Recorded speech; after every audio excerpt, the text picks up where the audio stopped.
Bona tarda a tothom. Sigueu benvinguts a la Biblioteca Jaume Fuster. Agraïm la vostra assistència a l'activitat d'avui. Avui és la tercera jornada del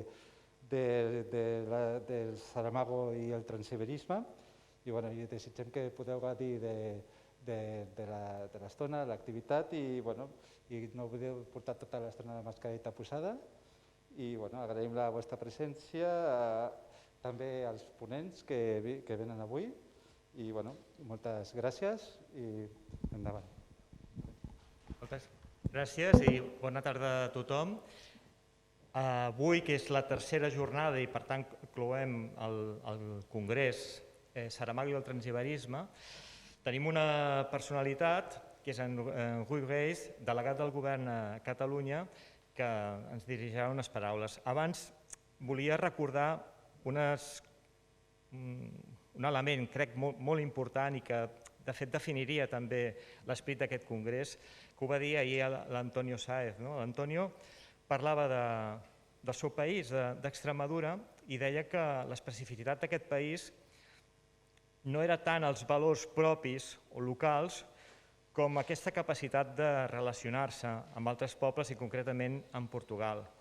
Crec que també la història del nostre país, entre altres coses, i sobretot també s'ha de basar en la seva capacitat de relació. La relació entre Catalunya i Portugal arrencaria des de l'edat mitjana, però és clar que en l'època contemporània la lusitanística a Catalunya ha tingut una orientació molt determinada i molt, per resseguir-la, cal resseguir també tots els corrents iberistes i que aquest iberisme ha estat eminentment culturalista. Les traduccions d'autors catalans al nostre país han estat moltes vegades primícies. I recordo, perquè crec que convé recordar-ho, que el més gran escriptor del segle XX de Portugal, Fernando Pessoa, va ser esmentat de manera indirecta per primera vegada per un autor, per un lusitanista català en un context catalanista de començament de segle. Tenim això, la sort, la fortuna de col·laborar amb la delegació del govern a Catalunya i, sisplau, sisplau, ens dirigirà unes paraules i explicarà aquesta col·laboració. Bona tarda.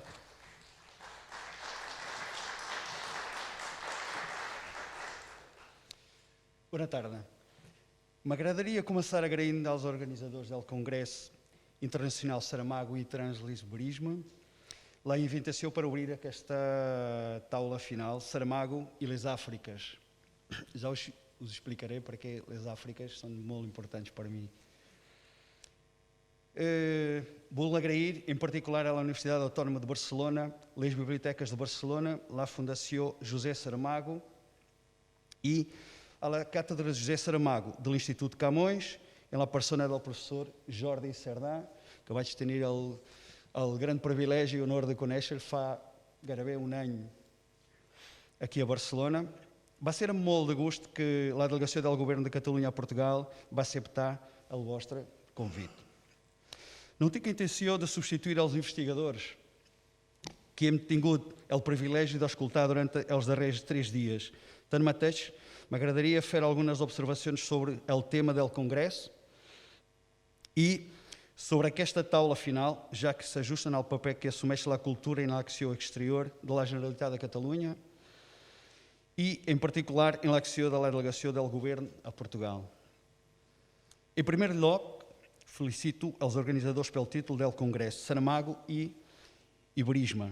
Hauria estat un tema suficient per molts debats, però l'organització va decidir anar més enllà i afegir-hi el prefix trans, que fa que la discussió sigui encara més complexa i rica. L'iberisme va ser un moviment cultural destacat del segle XIX a la península.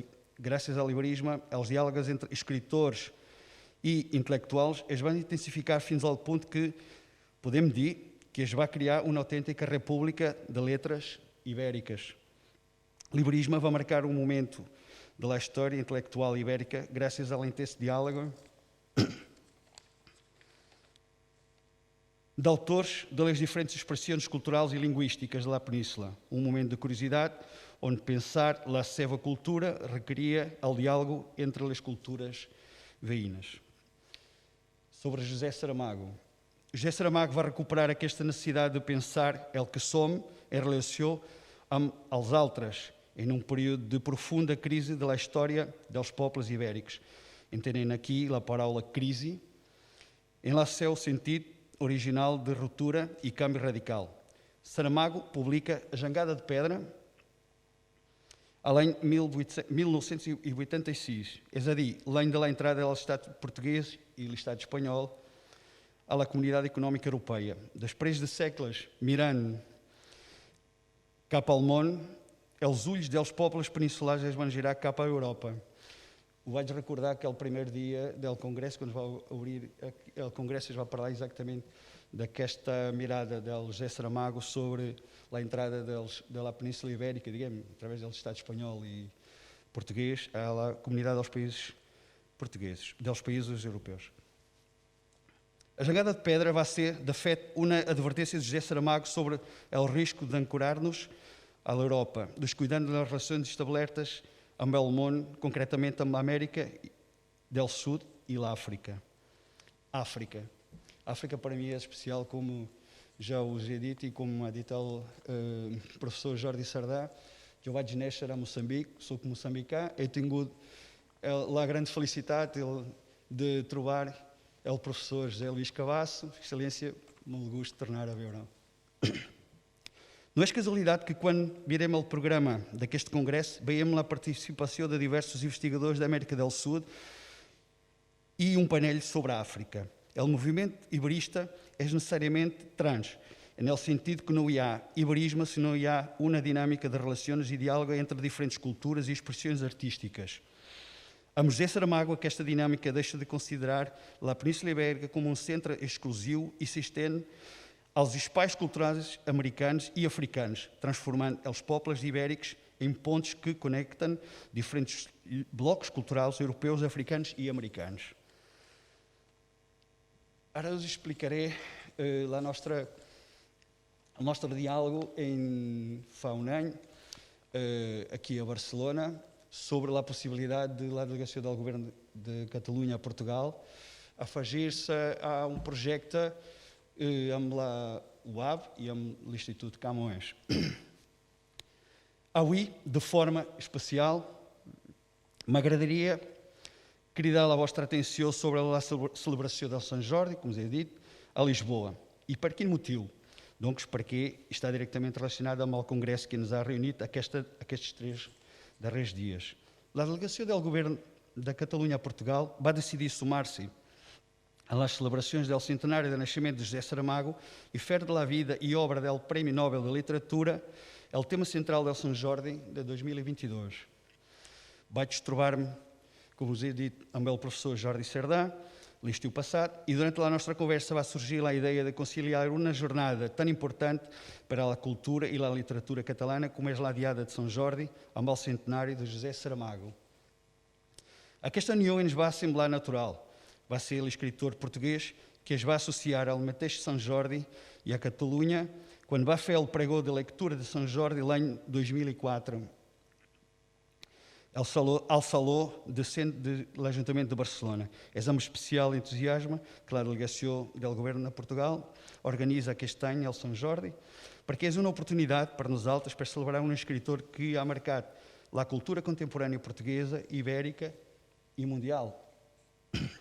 L'acte comptarà amb la col·laboració de les institucions portugueses i catalanes, com ara el Consórcio de Biblioteques de Barcelona, la xarxa de biblioteques de Lisboa i de l'Institut Camões a través da Càtedra de José Saramago de la Universitat Autònoma de Barcelona.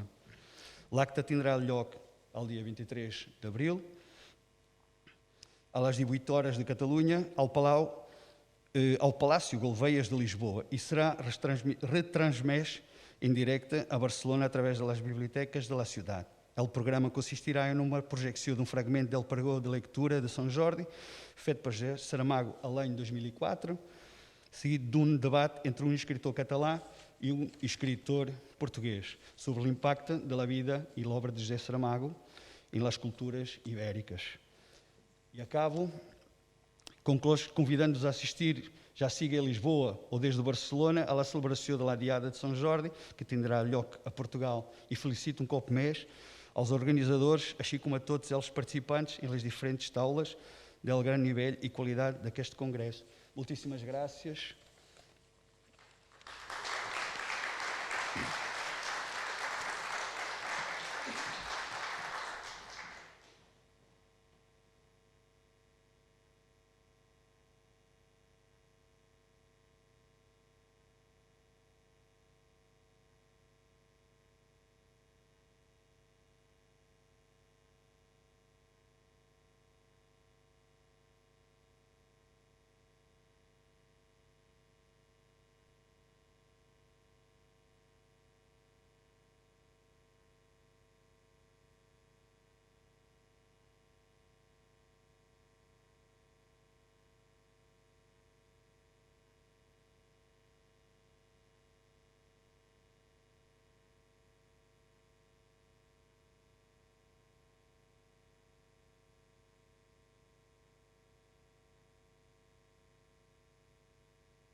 Bona tarda a tothom. Benvinguts a aquesta darrera sessió del Congrés Saramago i el Transiberisme, que ha reunit en aquests 3 dies estudiosos de diverses institucions universitàries de 4 continents i també periodistes, personalitats del món acadèmic i personalitats del món polític i també lectors, òbviament, no, de l'escriptor portuguès. En nom de la comissió organitzadora, volia agrair molt sincerament la presència i la contribució de tots. De manera personal, volia agrair als meus companys da comissió i en particular al Jordi Sardà, que em va fer aquesta invitació per formar part d'aquesta comissió fa mesos. Arribem ara a la clausura d'una manera molt coherent, crec, donant centralitat al continent africà i a la seva relació amb la idea que ens mou en aquest congrés. Saramago, com sabem, com hem vist aquí en aquests dies, tenia el seu horitzó de preocupacions la relació històrica de profunda desigualtat entre l'Occident i l'Àfrica, les Àfriques. I en aquesta sessió veurem com aquest plantejament és vist o pot ser vist per alguns intel·lectuals africans o amb una forta vinculació amb Àfrica. I us presento ara, amb molt plaer, José Luís Cabasso és professor emèrit de la Universitat Tècnica de Moçambic, on va ocupar també el càrrec de rector. És llicenciat em Sociologia per la Universitat de Trento e doutor em Antropologia Social per la Universitat de São Paulo. La seva tese, Moçambique, Colonialismo, Identidades e Libertação, va guanyar el Premi Ampox a la millor tesi en Ciències Socials lá em 2008. El seu darrer llibre, A Sombra da Utopia, acaba de ser publicat a Maputo. Va ser ministra de Transports i Comunicacions i ministra d'Informació en els primers governs de Moçambic. Onjaki, escriptor angolès, autor d'una já vasta e aclamada obra, é, senza cap dubte, el principal nom de la nova generació de les literatures africanes de llengua portuguesa i pot ser del continent d'una manera general. El Brasil va rebre el Premi Jabuti, a Portugal el Premi José Saramago i a França el Premi Littérature Monde amb la novel·la Os Transparentes. Està traduït al francès, espanyol, italià, alemany, anglès, serbi, swahili, xinès i suec, per exemple, entre altres. Encara no al català. E Rita Chaves és professora de literaturas africanas a la Universidade de São Paulo. Vai realizar estudis pós-doctorals a Moçambique e vai ser professora visitante à Universidade de Yale. Ha dedicat part de la seva vida al trànsit entre Brasil i Angola i entre Brasil i Moçambic, on també viu actualment. És uma das precursoras dels estudis africans a Brasil e autora de diversos livros, como, por exemplo, A Formação do Romance Angolano e Angola e Moçambique, Experiência Colonial e Territórios Literários. Muitíssimo obrigado aos três. Todos sabemos que não era propriamente fácil chegar a Barcelona nesse contexto, neste momento, de lugares tão longínquos como Luanda, Maputo e São Paulo. E somos, quer dizer, muito obrigado fica curto para o sentimento que trazemos agora conosco.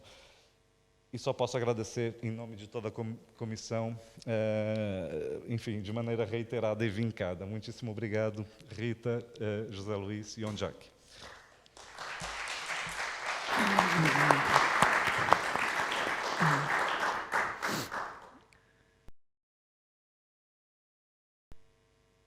Começo?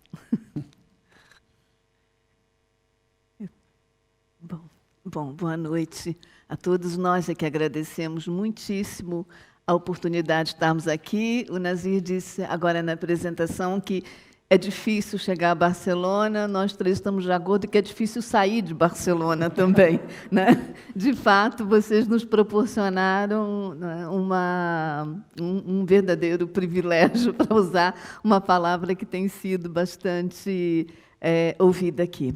Bom, a minha função aqui é colocar esses dois moços para falarem, sobretudo, né? Mas antes de cumprir essa função, eu queria, só para animar o debate, chamar a atenção para algumas ideias que, no fundo, estão, digamos assim, na motivação. Eu acredito na motivação dessa mesa. Em primeiro lugar, eu queria saudar, elogiar, celebrar a utilização do plural. Saramago e as Áfricas, não é? E eu digo isso porque, evidentemente, não sendo africana, mas lidando há tanto tempo com os estudos africanos, e são verdadeiras décadas, eu diria, e também o fato de transitar entre o Brasil, alguns países da Europa e alguns países africanos, quer dizer, isso me permitiu uma sensibilidade, e se há uma coisa, não é, que nos incomoda a nós todos que temos essa familiaridade com o espaço africano, é exatamente a vocação para o singular que, sobretudo, a mídia, seja brasileira, seja europeia, guarda em relação à África. Quer dizer, chama a nossa atenção a rapidez com que aprendemos, com que aprenderam, não é, a falar em bósnios, em eslovacos, em tchecos, e como é que ainda hoje, seja senegalês, seja da Mauritânia, seja da Tanzânia, né, são os africanos. Então, esse cuidado em trazer as Áfricas no plural, eu penso que merece o nosso reparo, merece o reparo no sentido, né, a nossa observação, e deve ser, né, o primeiro ponto. E eu acho que isso se deve também a uma, digamos assim, a uma lealdade ao pensamento do Saramago. Eu não vou falar em fidelidade, porque acho a palavra fidelidade muito grave, né, e muito pouco dinâmica, mas eu acho que realmente nós podemos interpretar esse cuidado como uma lealdade a um pensamento de um escritor que, entre outras qualidades, teve a capacidade de nos fazer pensar. Eu não sou uma estudiosa da obra de Saramago, mas, evidentemente, nós percebemos que a própria ideia desse iberismo que motivou, que está na base da organização desse colóquio, é um convite ao pensamento. Evidentemente que não se trata, e, sobretudo, para quem olha de outros espaços, não se trata de um aplauso automático, mas do reconhecimento de que, ao colocar a jangada no meio do oceano, o Saramago nos leva a pensar no sentido e na importância de um exercício de alteridade, com as suas limitações. Evidentemente que, para nós, deslocar a Península Ibérica é um exercício importante, porque desautomatiza os olhares, porque nos leva a refletir sobre certas condutas.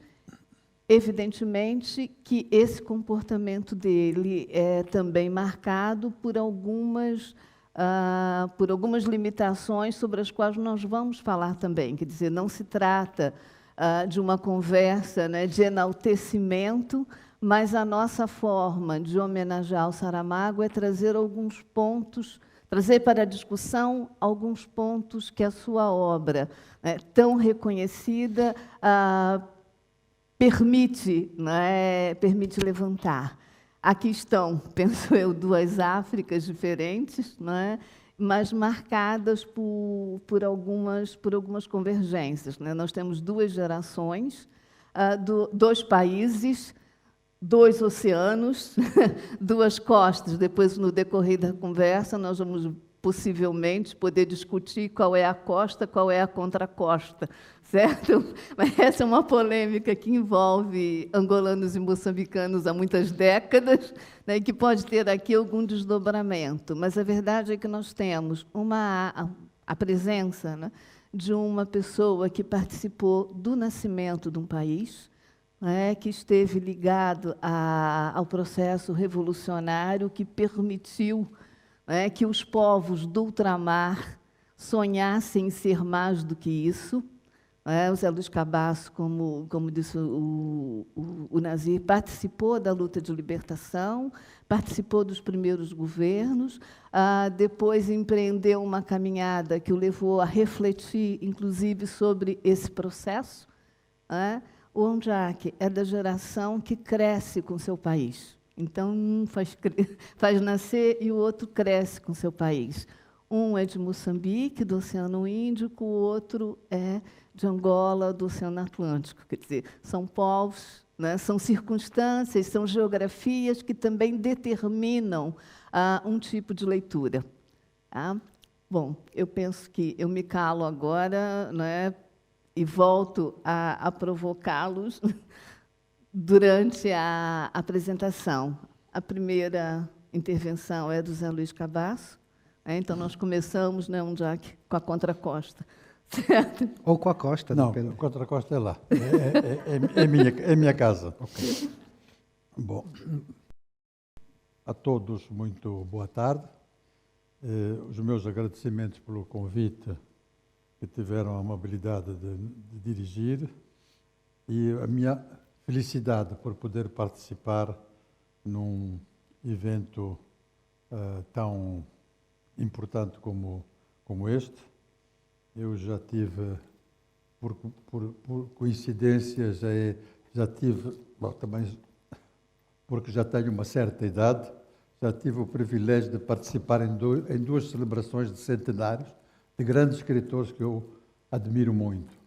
Um foi o de Jorge Amado, em Ilhéus, e agora venho participar numa celebração, num evento, no quadro do centenário do nascimento do José Saramago.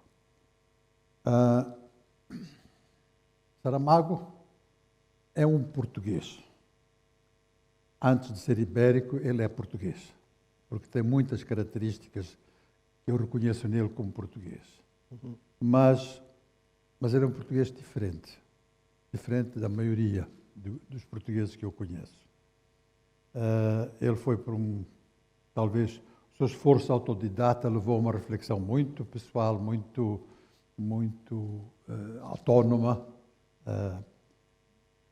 para ele, enfim, traçar o caminho que traçou. Ele, como português da sua época, dos anos pós-guerra, teve muita dificuldade em se relacionar com o fenómeno que dominava o seu país, que era o fenómeno do colonialismo. Portugal é um país que lida mal com o colonialismo, lida mal com a memória colonial, lida muito mal com o seu passado de império.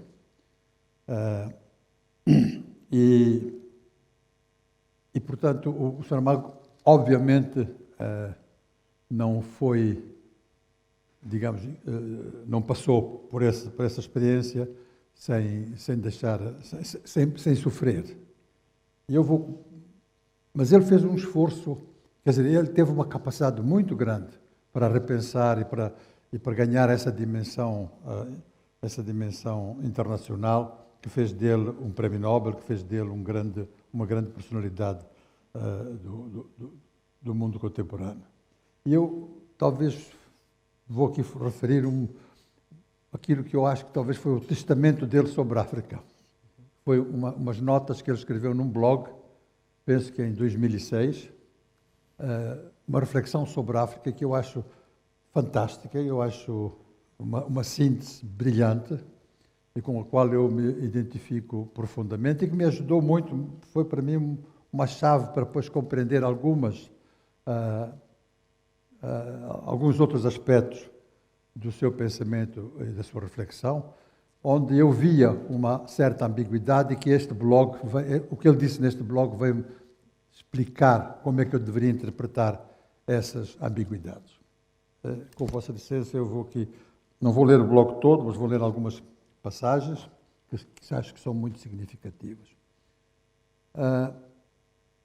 Chama-se Reflexões sobre a África, e ele começa citando alguém que disse que em África os mortos são negros e as armas são brancas. É uma síntese preciosa, em que ele diz que o lugar no mundo onde se acredita que nasceu a humanidade, isto são palavras dele, não era certamente o paraíso terrestre quando os primeiros descobridores, entre aspas, europeus, desembarcaram, ao contrário do que diz o mito bíblico, Adão não foi expulso do paraíso, simplesmente nunca lá entrou.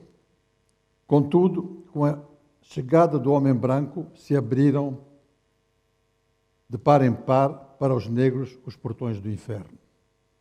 Essas portas, diz ele, continuam abertas desde essa altura. Perante e isso são palavras dele, a impúdica cumplicidade da União Pública Mundial. E diz ele, 1 milhão de mortos negros ocupa menos espaço na comunicação social do que 15 vítimas de um serial killer. Aí, a África é o espaço onde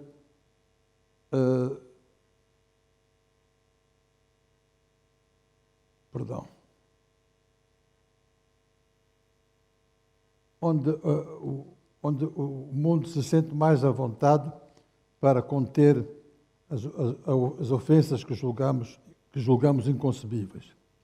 Não haverá tribunal de Deus ou da história para julgar estas atrocidades.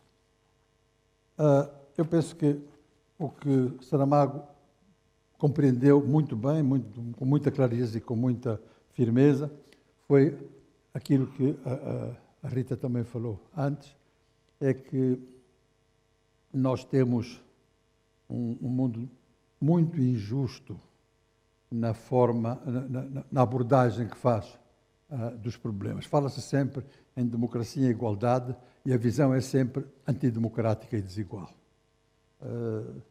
É uma situação que nós, sei lá,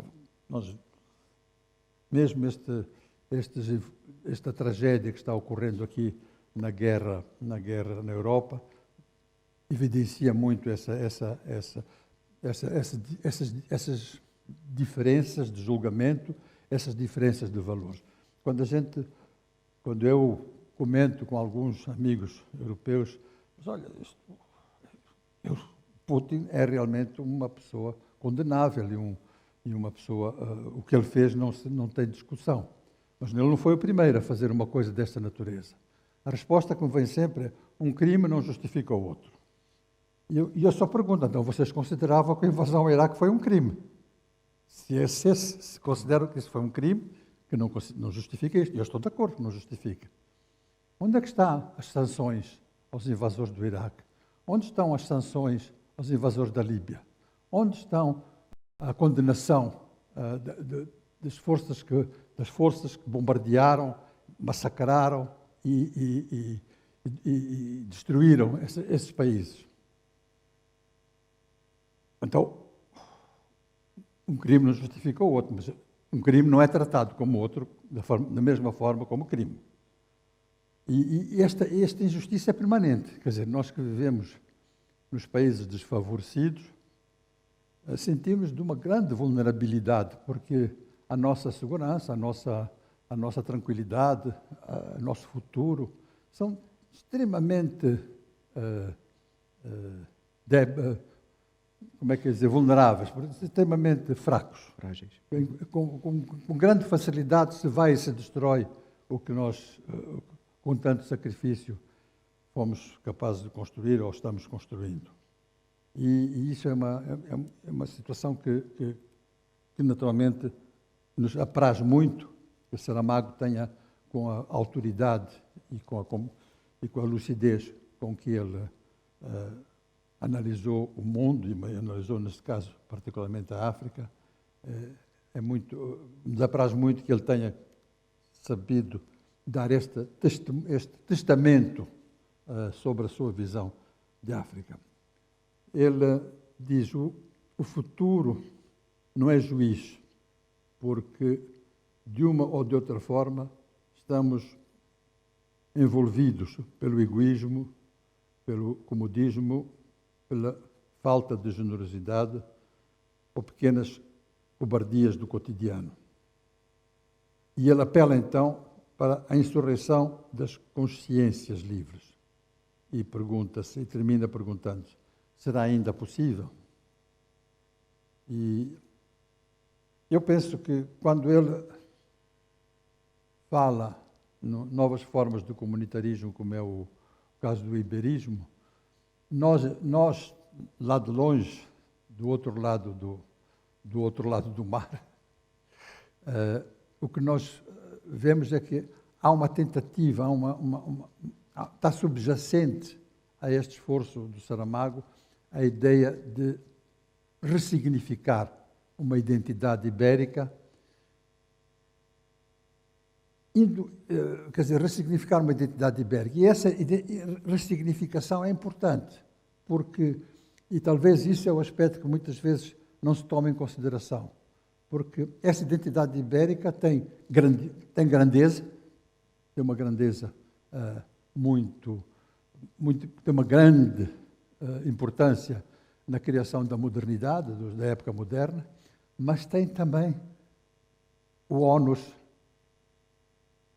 da tirania, da ocupação, da destruição dos povos, do colonialismo, da escravatura, enfim, o ónus de 300 ou 400 anos de história que construíram a modernidade, é certo, à custa da pele das pessoas.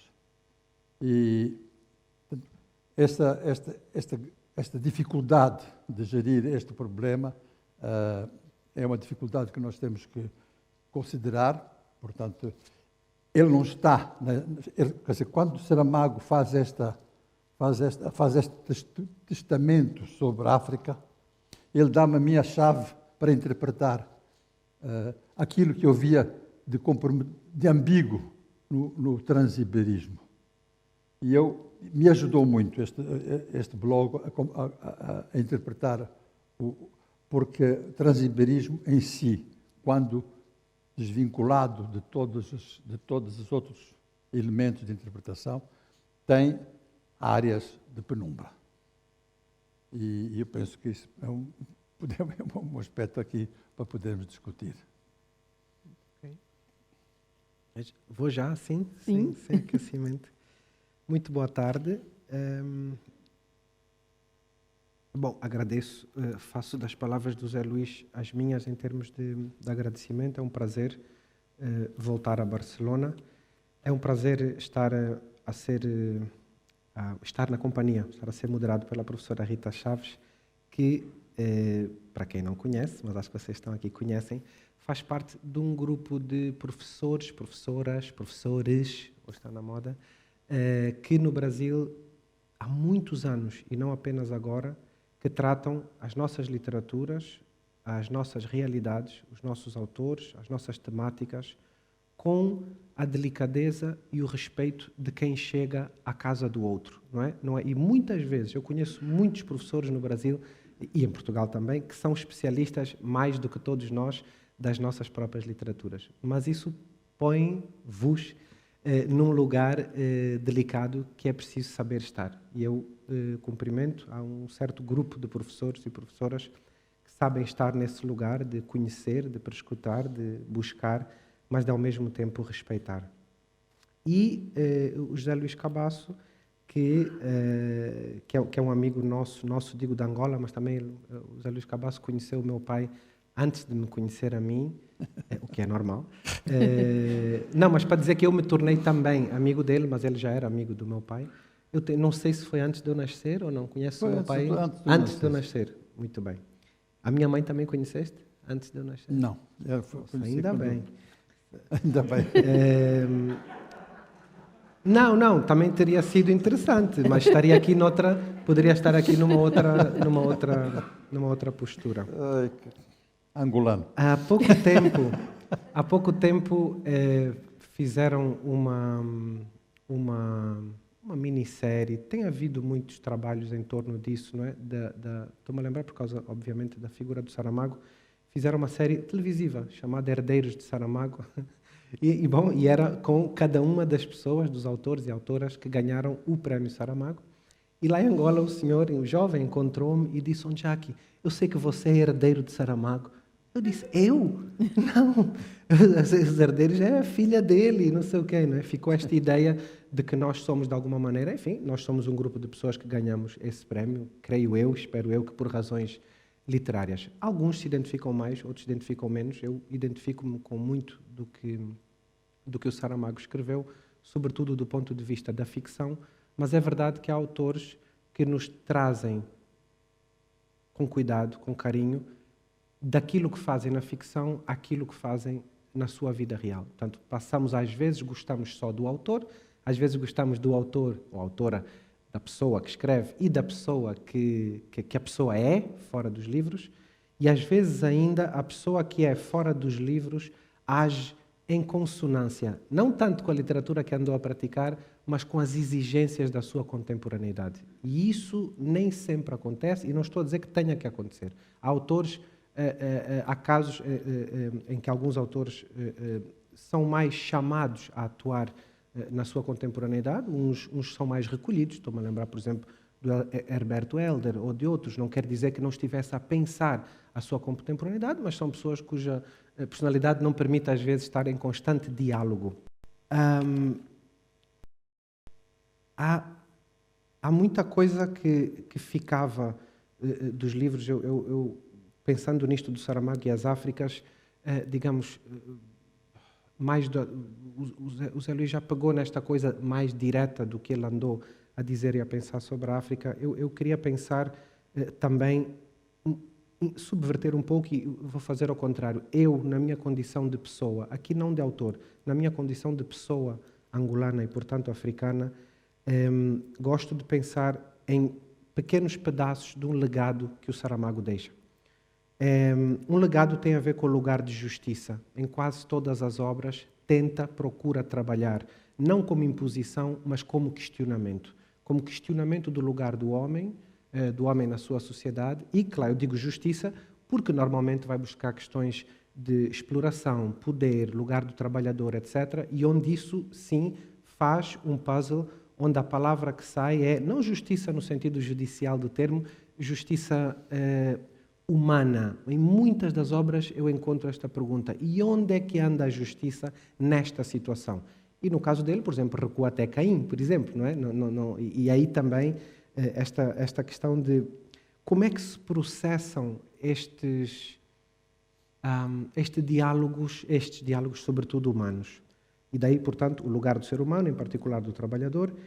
Encontro nele também uma literatura que, sim, com essa demarcação de Portugal, com uma demarcação ibérica, chamemos-lhe assim, mas é sobretudo por alguns apontamentos e também pela sua vida pessoal, que depois nós vamos chegar a isso, mas é também um fazedor de uma literatura universal. E quando digo universal, há muita gente que escreveu a partir da sua aldeia e foi universal. E há pessoas que de vez em quando conseguem fazer de alguns exemplos de um momento de ficção a história do mundo. Não é? E isto nem todos os autores conseguem. O Saramago, em algumas obras, chega a fazer isto. Olha, eu estou a falar disto. De quê? De Portugal? Esqueça. Vamos falar do mundo. Eu dou-lhe 2 ou 3 exemplos. Aqui está uma pessoa, aqui está outra pessoa, e eu vou pôr aqui um conflito. E nós estamos a ver o mundo. Isto é, como autor, brilhante.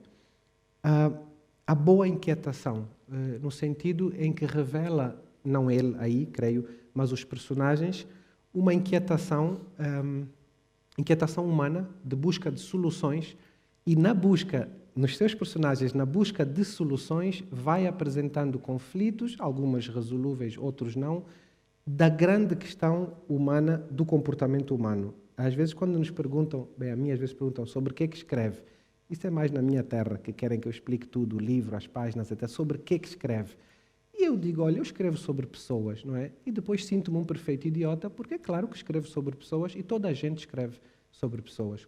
Quase toda a literatura é sobre pessoas. Mas uns fizeram-no melhor do que outros. Eu não estou a incluir nos que fizeram melhor, estou a incluir o Saramago nos que fizeram melhor do que outros. A busca do seu lugar, creio, não sou estudioso da obra de Saramago, nem da pessoa de Saramago. Estou a falar como pessoa que acompanhou e como leitor. A busca do seu lugar, de Saramago, de escritor, de homem, ao longo do tempo, obviamente, e também depois de Prémio Nobel.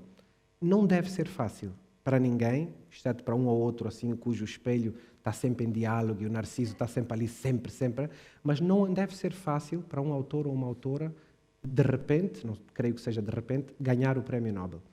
E depois, o que fazer com isso? O que fazer com isso enquanto pessoa e o que fazer com isso enquanto autor? Deve ser assustador. Há dias estávamos a falar de alguns autores, mas pegamos num exemplo do autor brasileiro Paulo Lins, com A Cidade de Deus, que teve um estrondo imenso e um filme, etc.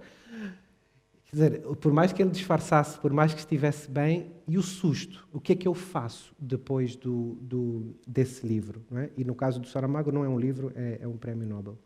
Eu nunca senti, particularmente, nenhuma postura paternalista da parte deste autor e desta pessoa, da pessoa do Saramago e do escritor Saramago. E isto, que pode-vos parecer uma coisa muito óbvia, sim, não é óbvio, porque nós sentimos muitas vezes, em muitos comportamentos, em muitas atitudes, agora estou a falar concretamente de atitudes, chamemos-lhe assim, Norte-Sul, mas aqui estou a especificar Europa-África, por todas as questões históricas que partilhamos, é muito difícil, confesso-vos, para vocês, de vez em quando, sem querer, inconscientemente, não caírem num lugar de paternalismo. Não sei se ele caiu, pode ter caído, não assisti, não registrei dados nesse sentido. Portanto, há uma coisa bonita, ainda no legado que me fica, também como pessoa, não apenas como autor, que é este lugar de se pensar e repensar, também foi aqui falado, esta relação sul-norte, não é? Que pode também chegar à questão específica de Europa-África, ou África-Europa.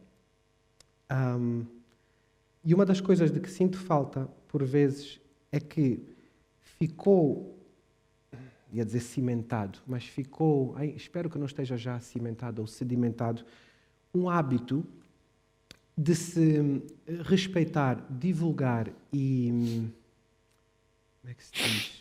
Eu queria dizer dar crédito, acreditar, mas sobretudo valorizar um conhecimento que é um conhecimento académico, escrito, enraizado, claro, numa prática de anotação, citação, etc. E tudo isso está bem, mas desvalorizando outros conhecimentos que foram fixados por via oral. E aqui este é intencional, fixados por via oral. É óbvio que fixamos por via escrita, mas há conhecimentos no nosso continente, e há conhecimentos no continente, por exemplo, sul-americano, que foram fixados oralmente. Estão fixados porque as pessoas sabem, porque está a passar de geração em geração. E há alguns apontamentos de Saramago onde me parece que isso volta a ser assim, olha, atenção, que é preciso olhar para outros conhecimentos que estão inerentes ao ser humano, mas cujos processos de transmissão ou de fixação não são europeus. Nem todo o conhecimento é fixado e passado por via da Europa. O lugar, isto são apontamentos que quis fazer aqui um pequeno percurso sobre várias situações que se me afloram no pensamento ao longo da obra do Saramago.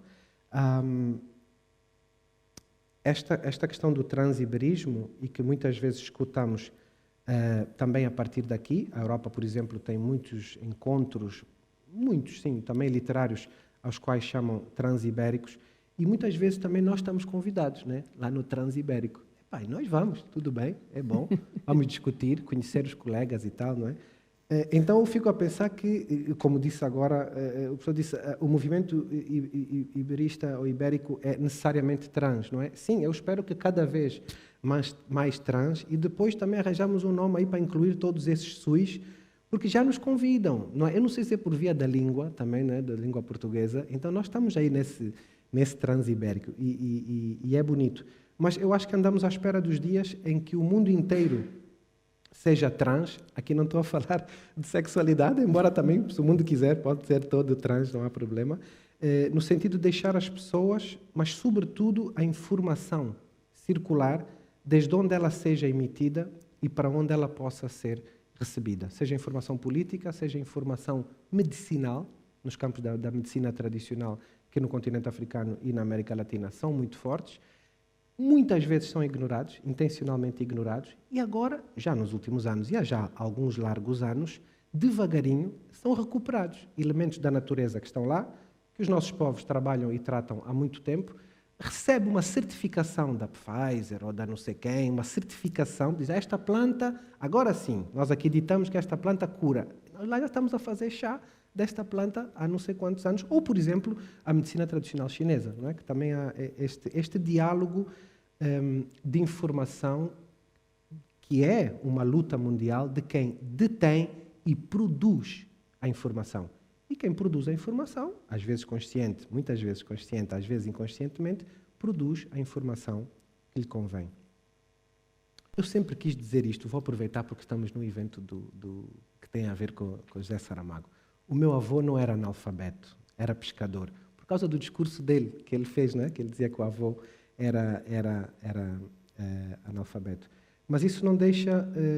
volto a isto porque estas pessoas, às vezes, que andam em vidas e em ritmos totalmente afastados de uma certa academia, não deixam de praticar ensinamentos profundos.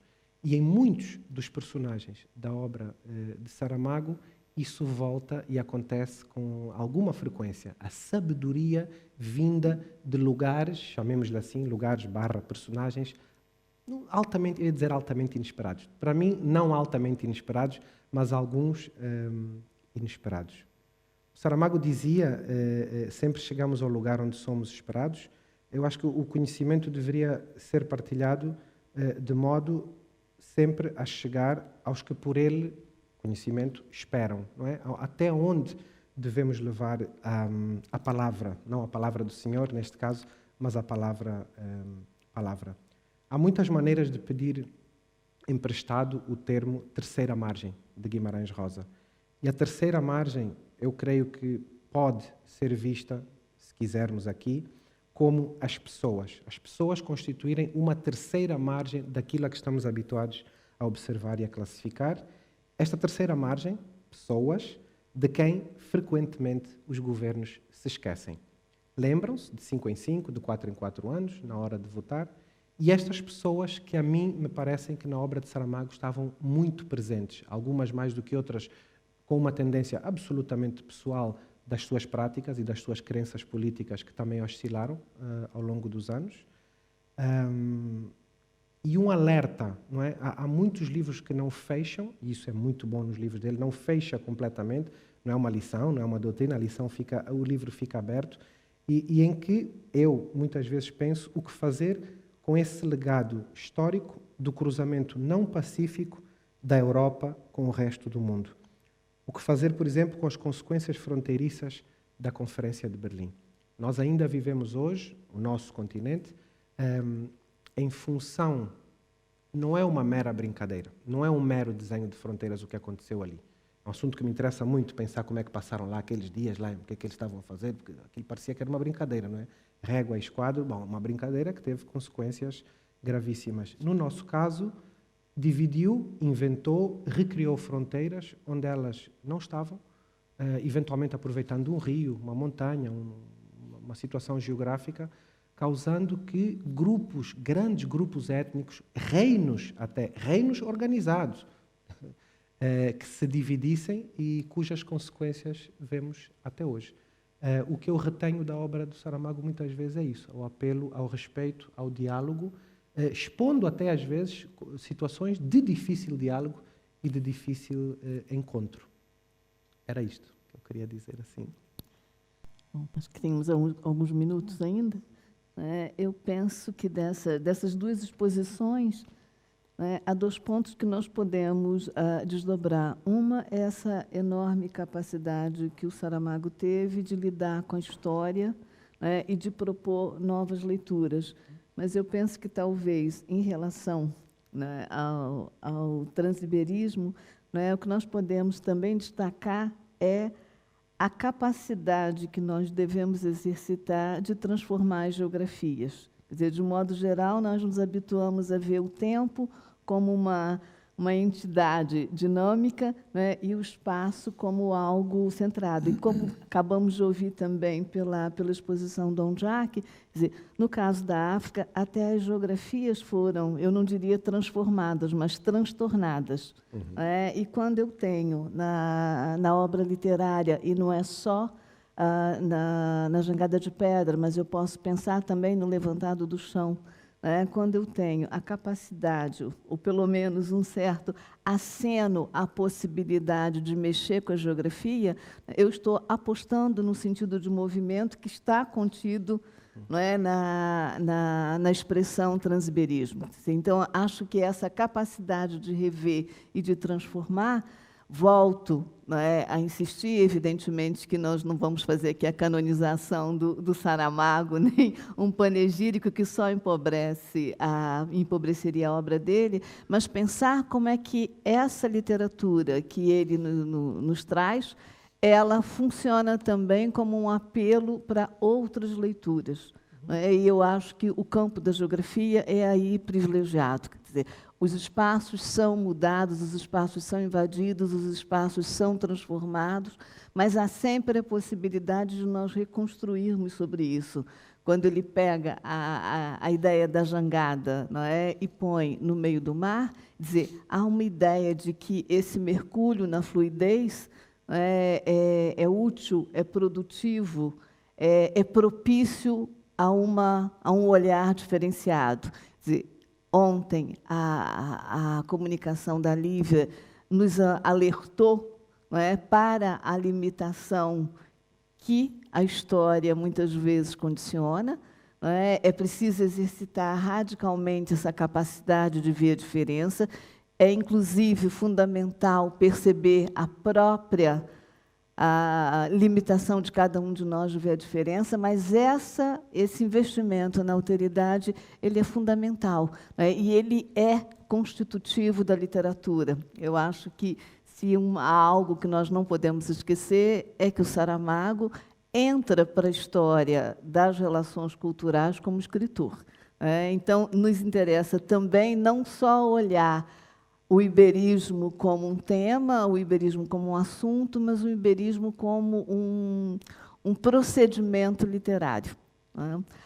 Eu queria voltar só a um aspecto, quer dizer, pedir que vocês voltassem a dois aspectos. O Zé Luiz falou na enorme dificuldade experimentada, né, que você vê a dificuldade experimentada pelo Saramago de lidar com a contingência histórica, né, de sendo um homem do seu tempo, não ter conseguido logo, sei lá, nos anos 50, 60, atravessar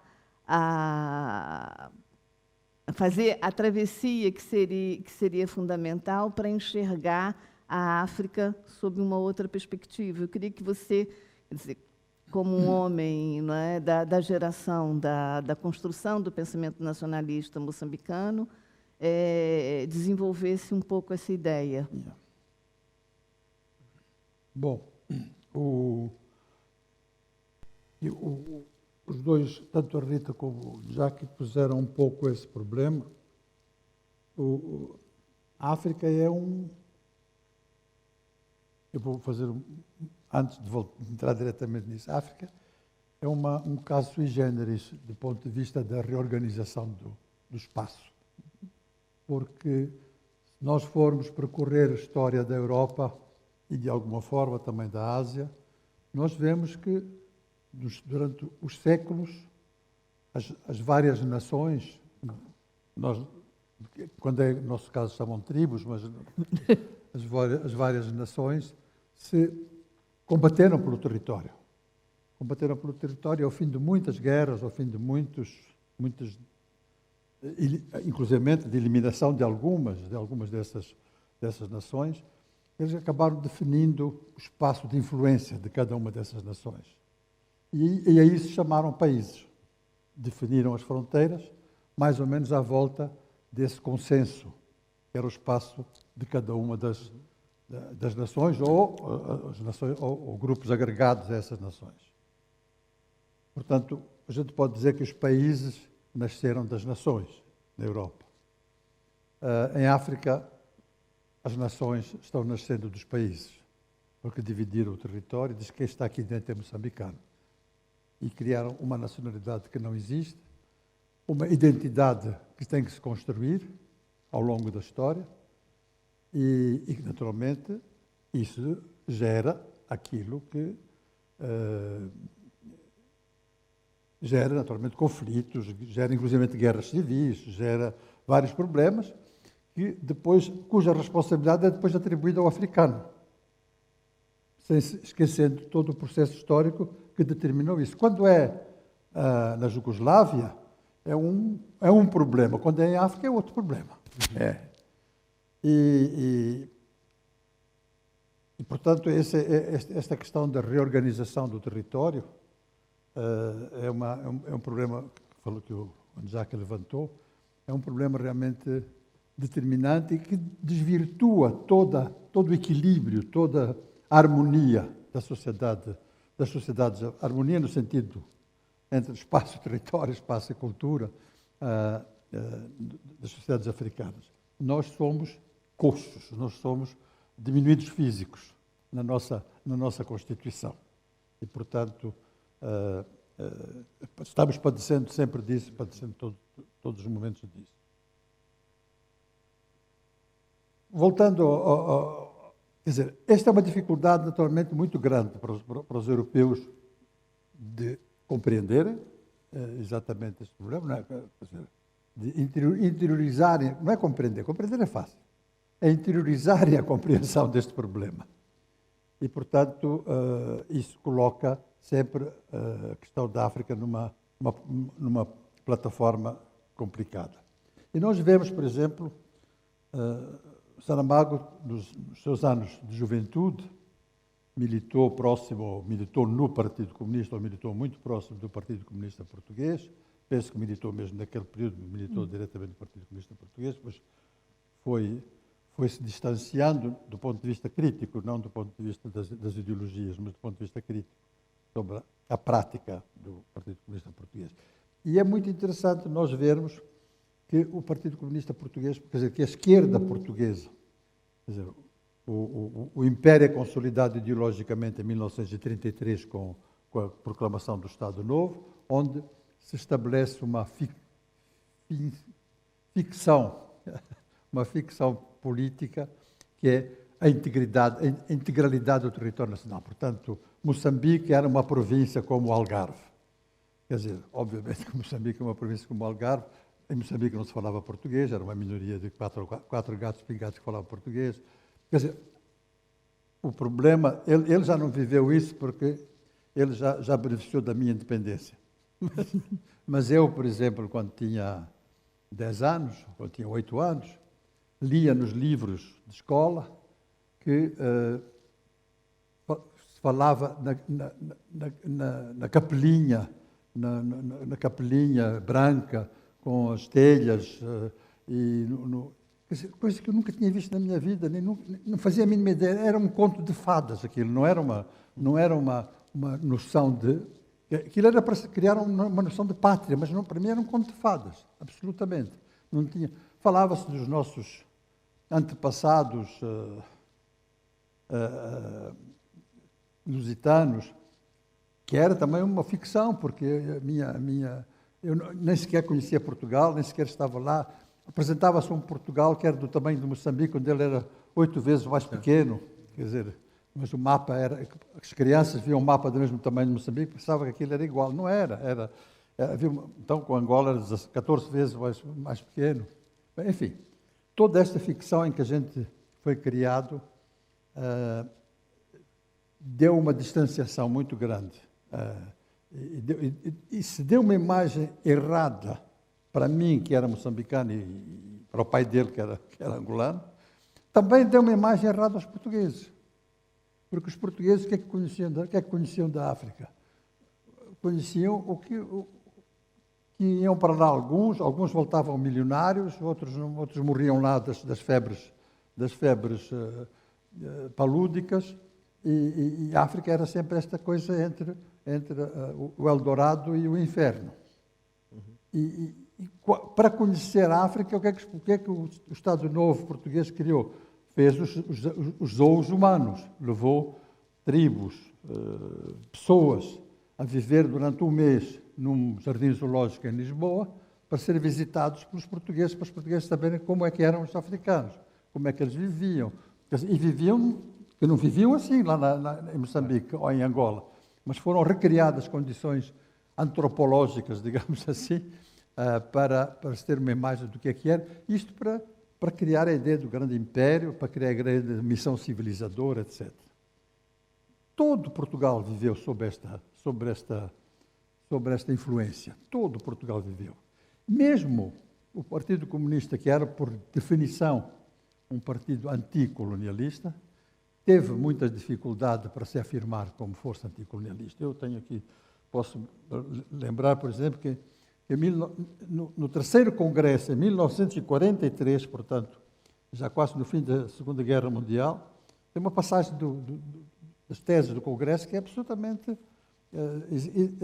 elucidativa, em que diz: nós, os comunistas, reconhecemos aos povos coloniais o direito a constituírem-se em Estados independentes, embora os povos das colónias portuguesas, pouco desenvolvidos sob todos os aspectos, não possuam por si sós nas circunstâncias presentes a possibilidade de assegurar a sua independência. Isto foi em 1943, portanto, já em 1945 se realizava o 5º Congresso Pan-Africano, no qual se pedia a independência para toda a África. E, quer dizer, é um movimento que não é um movimento comunista, mas é um movimento nacionalista progressista africano e que está muito mais avançado do que o Partido Comunista Português.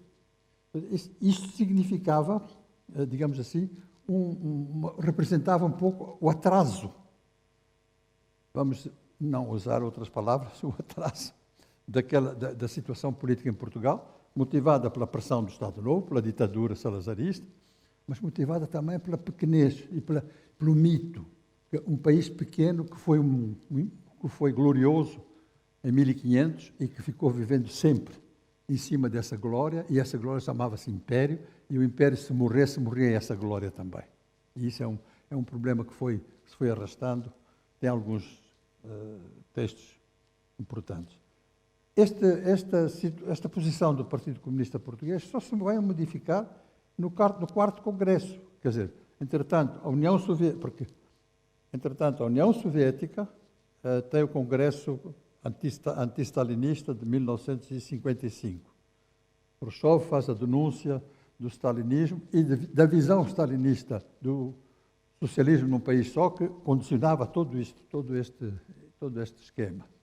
E o Partido Comunista Português, então, em 56, faz a autocrítica e proclama o direito dos povos das colónias à independência. Mas, só em 1961, quando começa a guerra em Angola, é que realmente há uma praxis, digamos assim, anticolonialista, que se confunde primeiro no movimento contra a guerra, e esse movimento contra a guerra é automaticamente um movimento anticolonialista.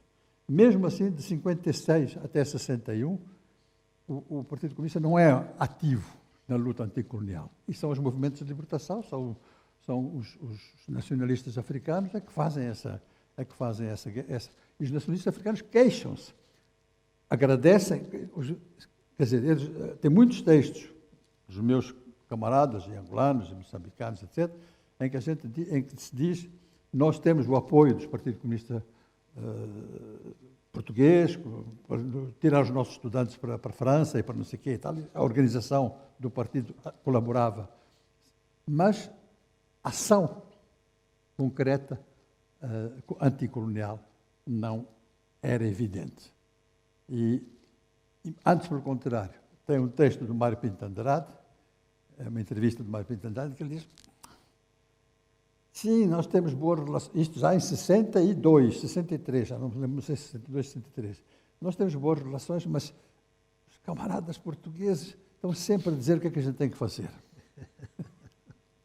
E nós é que estamos na luta, nós é que estamos na frente do combate, nós é que estamos...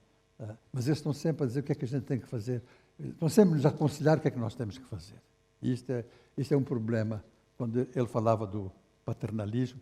Esse paternalismo é uma característica intrínseca das forças portuguesas, até muito recentemente, e, em alguns casos, até hoje. Ainda hoje a gente vai lá e nos dizem o que é que a gente tem que fazer.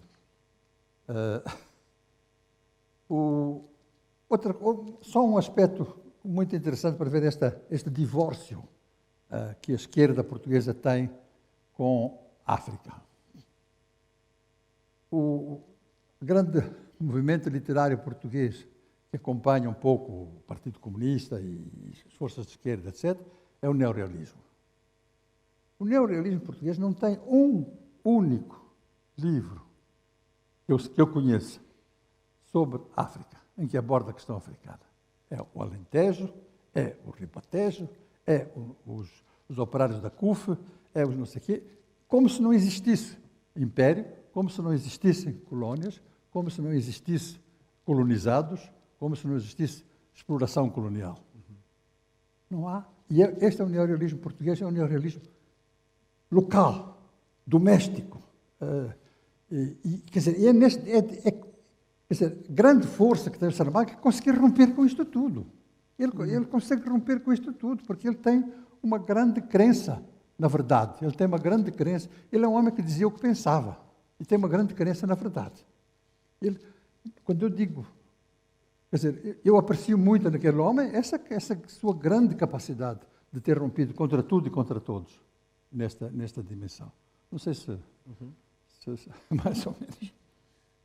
Acho que eu queria fazer uma outra pergunta para o Jacques, porque vai envolver uma questão muito ligada à literatura e muitas vezes muito ligada à expectativa, não é, que os leitores têm em relação à literatura africana, que está, digamos assim, um aspecto relacionado com o problema da identidade. Há uma cobrança muito forte, né, e de um país como o meu, o Brasil, que acha que conhece a África, que acha que as Áfricas que nós temos reproduzem, digamos, contrário de dinâmica, como é que é? Fugiu a palavra. Placidamente as Áfricas que existem no continente africano. Então, essa confusão que nós brasileiros vivemos, muitas vezes alimenta a ideia de que existe uma identidade africana e que o africano deve escrever sobre essa identidade. E o Saramago tinha uma frase de que eu gosto muito, que ele diz: a identidade me é dada não pelo lugar onde eu nasci, mas pelo lugar onde eu quero morrer. Eu acho uma frase magnífica e eu penso que pode ser, né, um mote para a discussão da identidade na literatura, para os filhos do Saramago, os herdeiros sim. do Saramago. Não, eu acho que há sempre essa questão mantém-se, e já estamos em 2022, não é? Eu já ouvia falar sobre isso, ainda não escrevia, mas já Luandinos, Pepe Telas, todos, Dunduma, Henrique Abranches, todos os que estavam já no tempo da Casa dos Estantes do Império, que havia aquilo que eles queriam e estavam a fazer, e é preciso compreender que algumas dessas pessoas já estavam engajadas na luta de libertação colonial e, portanto, não tinham toda a disponibilidade, nem corpórea, nem mental, nem intelectual, para se dedicar exclusivamente à ficção. Isto é, tentavam englobar na sua ficção aspectos da sua luta, que era social e política. Mas, para dizer que sim, que sempre há um grau de expectativas muito estranhos, não é? De como se... Isto está bem, isto é literatura africana. Isto aqui, não sei, há dias, basta espreitar nas entrelinhas do que é dito. Não é? Então, como é que se diz? Uma resenha sobre um livro e de vez em quando vem ali um toque. Bom, é claro que isto não é bem... sei lá, por exemplo, há um autor do Congo que escreve tem muita ficção que se passa na América Latina.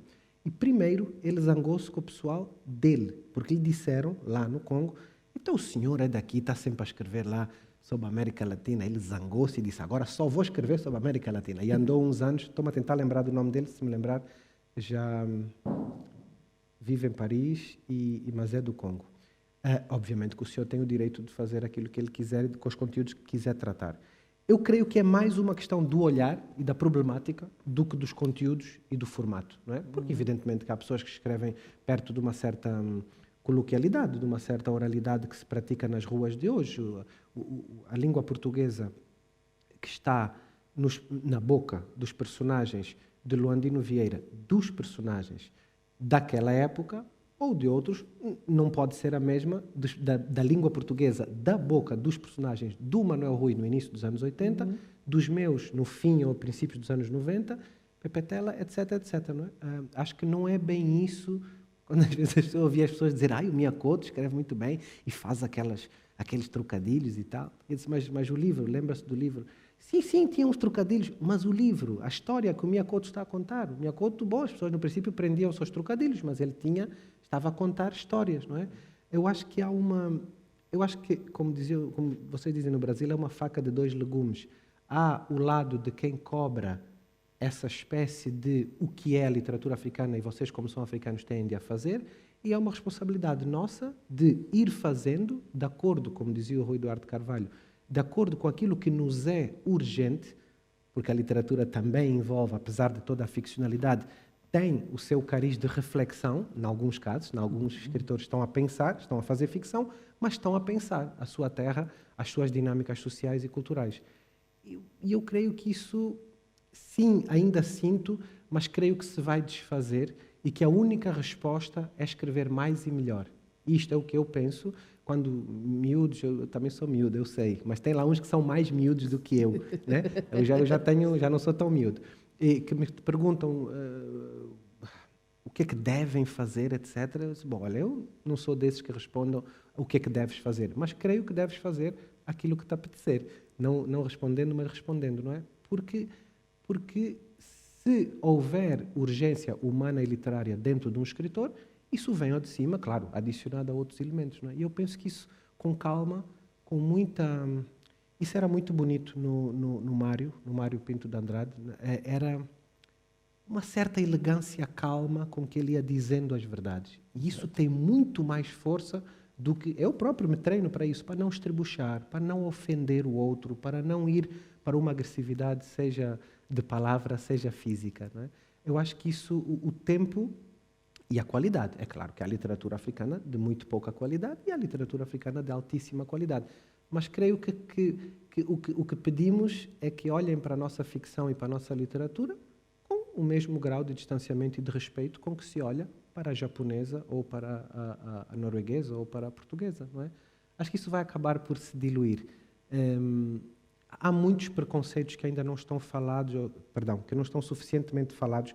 São muitos anos a insistir que um determinado povo, com determinadas características até fenótipas, são inferiores. E isso ficou muito... Então, hoje em dia, tudo o que deriva dessas culturas ainda não é, um bocadinho... E isso tem que acabar. Um dia vai acabar, mas é cedo. Como foram muitos anos a bater, os hematomas e as cicatrizes levam muitos anos a desaparecer. Aqui falo da humanidade, não é nós. Eu considero que esses hematomas são da humanidade. A maneira como estamos, desde 1947, a ignorar os problemas da Palestina, isso para mim não é um problema da Palestina, é um problema nosso, de todos, sejamos africanos ou europeus. Não é? Estamos a ignorar a Palestina, a gente está preocupado, muito bem, mas a Palestina está ali. Naquele dia apareceu um desenho assim, né? Uma coisa, Ucrânia, e um pequenino assim a dizer, e eu também estou aqui, eu também estou aqui. Era Palestina, estava escrito Palestina. Quem diz a Palestina diz outros lugares, não é?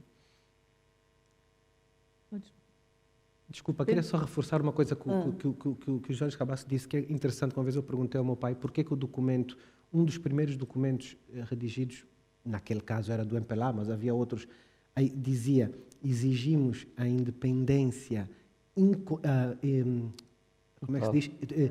Imediata, total e incondicional. Porque ainda havia uns gajos de Portugal que apoiavam, que diziam, mas está bem, mas vamos com calma, primeiro uma autonomiazinha, depois não sei o quê. Eu disse, mas porquê que vocês puseram aquilo incondicional? Dizia, porque tivemos que pôr, porque havia uns gajos que não estavam a perceber.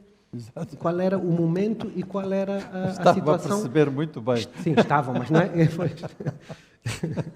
Desculpa, Rita. Não, nós podemos abrir, né? Podemos... Agora falem vocês.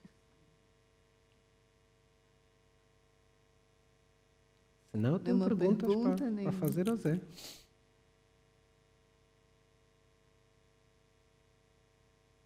Não?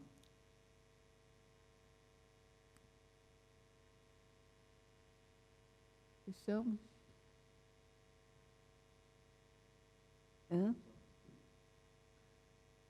Eu sou quase democrata.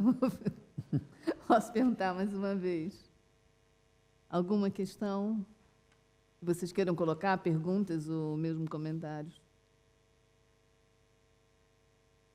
Não, eu penso que há uma pergunta que as pessoas não querem fazer, mas que estão todas a pensar nela. Como é que estão aqui dois representantes da África e nenhum deles é negro? Pronto, você fez a pergunta, você responde. Não. Quer dizer... Estás a pô-los à vontade, não é? Estás a pôr as pessoas à vontade para se colocarem. Essa é uma preocupação que haverá na cabeça de alguns dos que estão aqui. Né? E talvez eu possa contar uma historinha que explica que essa não é uma preocupação só vossa e que é uma preocupação muito difusa e que realmente ela cria problemas complicados. Eu, uma vez, acompanhando a visita presidencial à Itália, presidente Samora,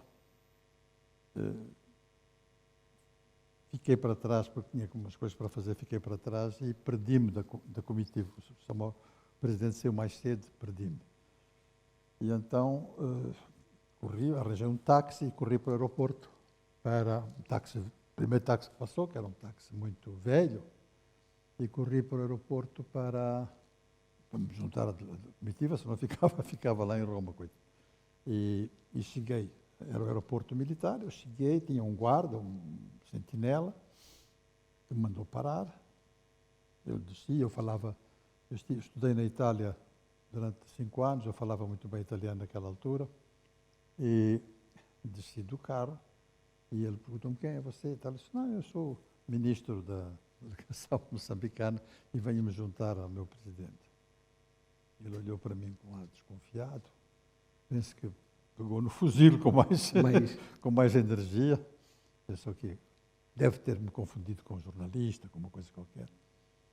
Ele disse, o senhor não pode entrar. Como não posso entrar? Tem que apanhar, o avião está ali, eu tenho que ir lá. E lembrei-me do nome do general, eu tinha sido apresentado ao general que era o comandante do aeroporto, disse, telefone para o general tal. Aí, ele vai dizer quem eu sou. Aí ele ficou na hesitação, telefonou, ficou no telefone, telefonou para o general, poxa, direitinho, e disse, sim, senhor general. Depois disse, senhor general, como é que isso em italiano ainda é muito mais engraçado, como é que eu posso acreditar que este aqui é o ministro da delegação de Moçambique? É branco, veio num táxi velhíssimo, fala italiano melhor do que eu. Eram muitas surpresas. De maneira que esta questão da identidade é realmente onde a gente morre. E não onde a gente nasce. E realmente o problema é que o processo do colonialismo é um processo muito doloroso. E alguns de nós, os pais dele, como eu e outros, alguns de nós sofremos duplamente essa, quer dizer, naturalmente quem sofre com o colonialismo são os colonizados. Nós sofremos num outro nível. Nós sofremos a culpa de pertencermos a um grupo social que é responsável pela situação em que se vivia. E sofremos também a dificuldade que nós temos de não ser parte de um processo com o qual nos identificamos totalmente, que é o processo da libertação das pessoas, dos povos. Mas isso é ao pé dos castigos corporais, dos castigos, das humilhações, enfim, das exclusões que o moçambicano e o angolano negro viviam no tempo colonial, não é nada o que nós sofremos. Mas essa nossa rejeição digamos, dos grupos sociais de onde nós somos provenientes, esta nossa identidade com a terra, a identidade com o povo, a identidade com a causa da independência e com os conceitos de justiça, etc., levou-nos a uma situação que, na realidade, fez de nós personagens um pouco insólitos. Quer dizer, nós rejeitámos, vamos dizer assim, nós traímos as nossas raízes. Nós nascemos para ser colonos e acabamos anticoloniais. Então, há um pouco o que acontece, quer dizer, mal comparado, mas um pouco o que acontece também com o Saramago. Conseguimos romper com o Saramago. Então, a minha grande admiração com o Saramago também está ligada também a isso, que nós também conseguimos romper com uma situação muito diferente da dele, sem o brilho e a qualidade que ele tinha, mas conseguimos romper também com um destino histórico no qual nascemos.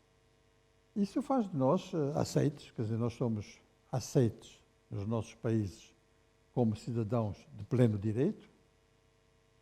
Inclusivamente o pai dele, como eu, somos antigos combatentes, somos cidadãos fundadores da nacionalidade moçambicana e angolana. E, portanto, para nós não existe, quer dizer, não é um problema que se põe, não existe alternativa. Nós somos, digamos, temos só esta coisa que falamos italiano, andamos em táxis velhos e não temos a cor da maior parte dos nossos camaradas. Mas a nossa identidade está ali, a nossa identificação está ali. E, portanto, quando eu estou aqui a representar, neste caso, sou aqui apresentado como moçambicano, eu tenho muita honra em ser moçambicano, muita honra, e não tenho nenhum problema em ser apresentado como moçambicano, antes pelo contrário. A honra é toda minha, por aquilo que é um pouco a história do meu país e por aquilo que é também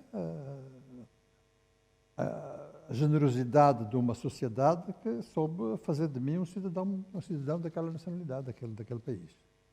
Portanto, eu penso que isto é válido também, o Jacques poderá também dar a sua Não, eu queria experiência. só dizer que é devido Quando eu dizia também que estou honrado de estar aqui, estava a brincar com o pai e com a mãe, é porque eu também podia ser teu filho e não me importava nada. Gostaria muito de ser teu filho. Se tu ainda quiseres que eu seja teu filho, avisa-me, porque eu estou pronto para ser teu filho. E os meus pais não se importam porque eles já estão habituados, que eu sou filho de muita gente. Mas eu queria só dizer duas coisinhas, muito rápido. Uma é essa, que foi muito importante. Eu cresci num ambiente politizado, eu faço parte da primeira geração que cresceu num país livre. Eu tenho muito orgulho de ter nascido num país livre. Eu não cresci num país livre de problemas, porque nenhum país está livre de problemas, mas eu nasci num país livre. Livre no sentido em que antes de eu nascer, aquele país era ocupado por outro país, por outra nação. Isso é muito importante e nunca posso me esquecer de vocês, de vocês todos, uns antes, outros durante já a vossa época, mas aquilo já começa muito antes, de resistências e de uma ideia muito clara de que era preciso chegar a esse grau de independência. Portanto, eu rejeito perfeitamente quando as pessoas querem fazer uma comparação do antes e depois em relação à independência.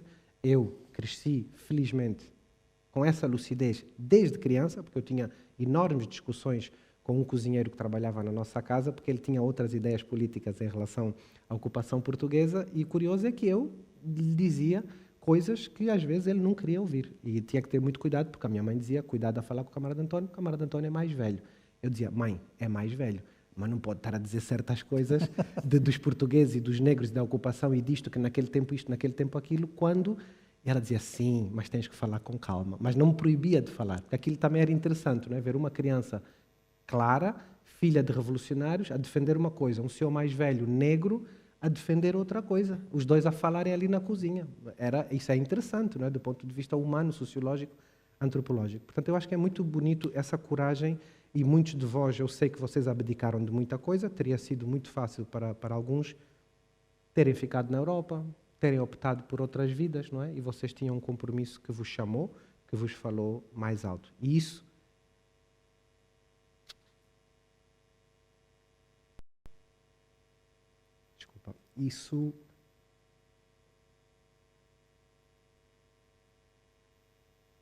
quer dizer, eu acho importante que vocês saibam que há muita gente da nossa geração que está agora com estas idades e que tem perfeita noção disso, não é? Do ponto de vista, ia alastrar isso não só a Angola e Moçambique, como também a essa parte da população portuguesa que teve a coragem, ou de não se alistar, ou de combater, ou de ir presa, ou de ser torturada.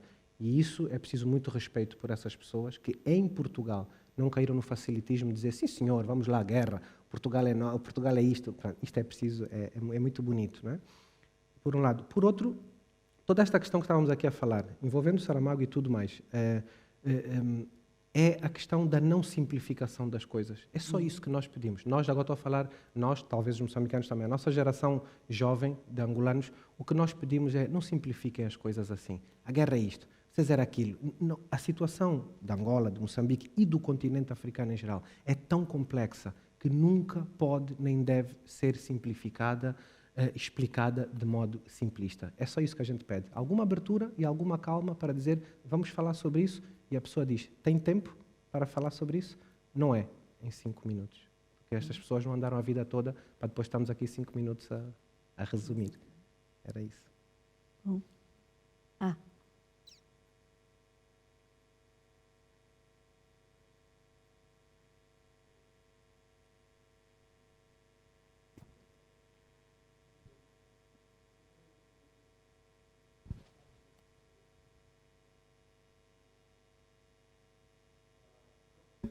Das Áfricas não só de língua portuguesa, mas destas Áfricas de muitas línguas e de muitas culturas, essa absoluta falta da maioria da opinião pública em Portugal de lidar de uma forma crítica com o seu passado colonial. O que é que se sente, o que é que se vê quando um Presidente da República vai ao Senegal e oferecer um discurso que é um autêntico branqueamento, digamos, deste passado?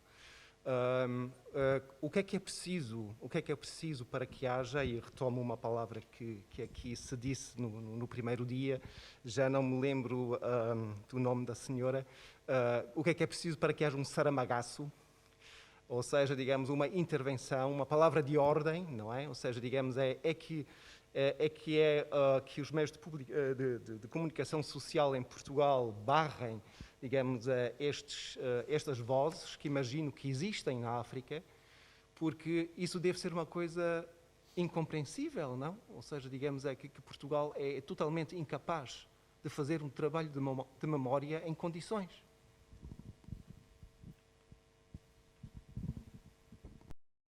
Posso?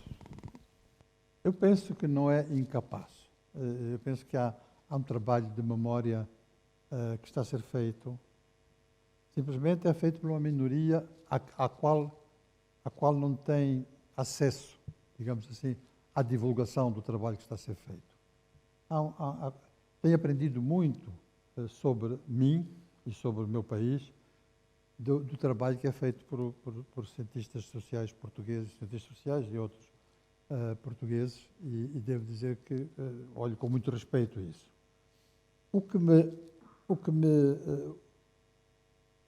Também penso, como dizia o Jacques, sobre outro assunto, ele dizia que isto há um problema também de geração, quer dizer, as coisas tendem a esfumar-se, tendem a perder impacto.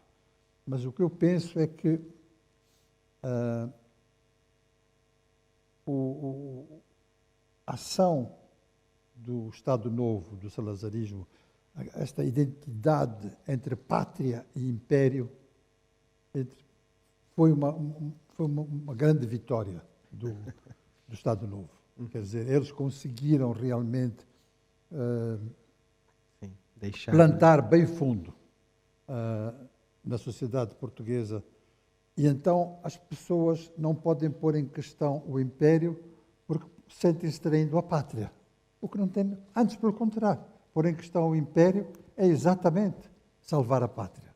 Mas as pessoas sentem, quer dizer, muita gente sente isso. E também, é verdade, também alguns dos responsáveis digamos assim, pela opinião portuguesa, quer dizer, principalmente, e eu venho de uma experiência política também, mas eu acho que os políticos são problemáticos nessas coisas. O político não diz exatamente o que pensa, diz o que as pessoas gostam de ouvir, muitas vezes. E se a opinião pública se dá mais votos, falar com saudade sobre o Império, eu falo com saudade sobre o Império, vou garantir mais 4 anos de viver à custa do erário público. Quer dizer, com dificuldade eu me vou confrontar com aquilo que eu sei que vou perder votos ou que vou comprometer. Nós vemos as forças de esquerda em Portugal que tiveram alguma verticalidade, neste caso o Partido Comunista Português, o Bloco de Esquerda, etc., que tiveram alguma verticalidade sobre algumas das questões. Não estou a dizer que eles tinham razão sobre tudo, eu acho que fizeram também, na minha modesta opinião, se eles têm opinião sobre os nossos erros, eu também posso ter opinião sobre os erros deles. E fizeram alguns erros, mas eles pagaram fundamentalmente o facto de que há um renascimento, digamos assim, dessa ideia do grande império, do Sebastião, do Dom Sebastião, etc., que não desapareceu. É muito interessante, por exemplo, ver a dificuldade que houve no 25 de Abril, em plena época revolucionária, a dificuldade que houve em acabar com o dia 10 de junho, dia da pátria e dia de Camões. Da raça. E da raça. Da raça. Da raça. Era dia da raça. Como se houvesse uma raça portuguesa, quer dizer, isso é outra coisa falaciosa. Dia da raça e dia de Camões. E foi muito difícil, porque aquilo tocava exatamente na identidade entre pátria e império. Tocava lá, em 1500. Tocava nas descobertas. Falar, quer dizer, pôr em questão não o ato heroico das pessoas que se morreram nos mares procurando novos mercados. Eu não ponho em causa isso. Não a capacidade científica de uma escola de Sagres que, na altura, era o Cabo Canaveral da modernidade. Mas o resultado desta operação, o que é que isso significou? Significou invadir países, significou ocupar países, significou matar gente, significou escravizar centenas de milhares de pessoas.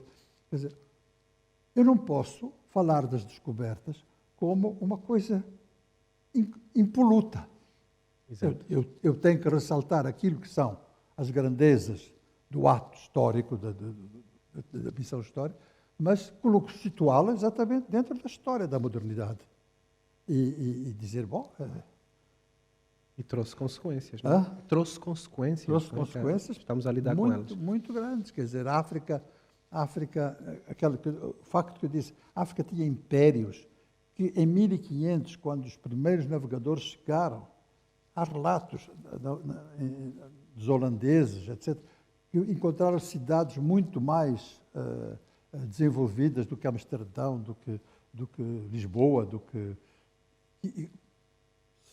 pessoas vestidas ricamente vestidas, quer dizer, cidades realmente desenvolvidas, não eram tecnologicamente desenvolvidas, mas eram socialmente desenvolvidas. Essa civilização desapareceu, mas desapareceu também na América Latina. Sim. Os aztecas, tudo isso desapareceu. E isso é um custo muito profundo. A gente não pode dissociar a gesta gloriosa das descobertas das consequências nefastas e terríveis, desastrosas, dessas mesmas descobertas. E este é um problema é o problema, na minha opinião, que alguns os políticos, já não falo neles, mas alguns dos investigadores portugueses também ficam ambíguos, quer dizer, eles não se sentem com coragem para enfrentar esse problema por causa das reações que eles vão ter, sei lá, inclusive nas próprias universidades ou nos centros de pesquisa, etc. Mas eu penso que eu conheço alguns investigadores portugueses que estão fazendo um trabalho profundo, seríssimo, honestíssimo e com resultados sobre uma revisão da consciência nacional. Mas reconheço que ainda não é, digamos assim, o setor da opinião que prevalece no país. Posso só... Vou avançar um pouco citando o seu trabalho, que foi apresentado aqui. Quer dizer, eu acho que na sua exposição há respostas para essa pergunta que você trouxe.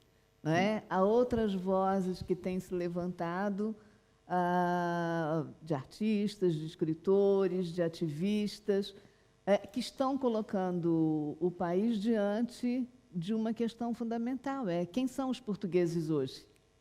Certo? Quer dizer, uma parte da população, os herdeiros dos invadidos hoje vivem em Portugal. E Portugal precisa se confrontar.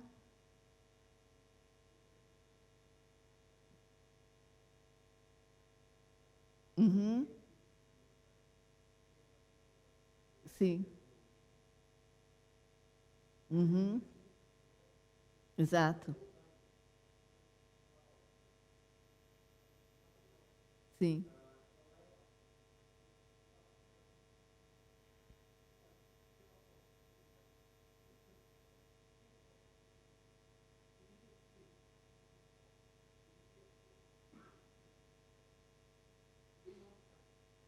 Uhum.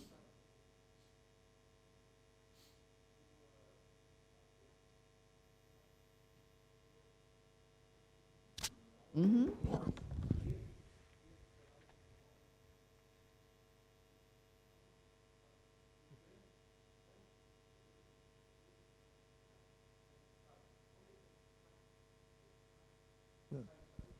Uhum. Agrada. Está nos Estados Unidos. Eles estão fora de Portugal, dentro de Portugal também já começa a haver, não é? Mas são muito poucos, não são ouvidos, não é? Essa carta, não é, que se publicou, essa carta aberta contra o discurso do Marcelo, não é?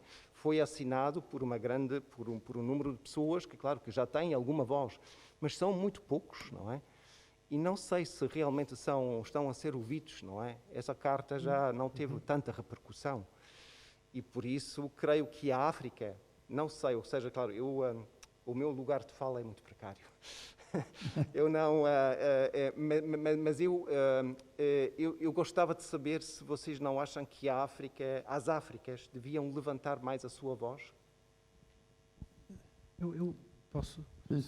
Eu ia dizer-lhe o seguinte em relação a primeiro ao que disse.